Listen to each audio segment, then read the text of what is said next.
అనుకోకుండా జరిగిన పరిణామాలు, ఒక మంచి విజయం వాటిల్లినటువంటి సందర్భంలో ఇలాంటి సంఘటన జరుగుద్దని అసలు ఎవరు ఎక్స్పెక్ట్ చేయరు. మీ అందరికీ తెలుసు, మన ఇంట్లో కూడా కొన్ని శుభకార్యాలు ఉంటాయి, అనుకోకుండా చిన్న చిన్న ఏదో జరుగుతూ ఉంటాయి. అది మనకు సంబంధం ఉండకుండా కూడా కొన్ని జరుగుతాయి. అవి మన ఆనందంలో కొన్ని అపార్థాలు జరుగుతాయి. అలాంటి దాంట్లో ఇది ఒకటి అని భావిస్తాను. అది బ్యాడ్ లక్ అంతే. నాన్ అవైలబుల్ అంటున్నారు, ఏమంటారు మీరు? అది చూడాలండి. అంటే ప్రభుత్వం మేము గౌరవిస్తున్నాం. ప్రభుత్వాన్ని గౌరవిస్తూ చట్టాన్ని గౌరవిస్తూ మేము రావడం జరిగింది. వాళ్ళను మనం ఏదైనా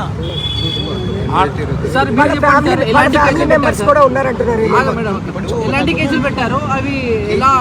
పోలీస్ స్టేషన్ ఇప్పుడు వచ్చినాం మేము. గారు వచ్చి అడిగారు, ఇప్పుడు ఏమేమి సెక్షన్ పెట్టిర్రు, ఏం అఫెన్స్ ఏంది, అండ్ సెక్షన్స్ ఏం పెట్టిరో చూసిన తర్వాత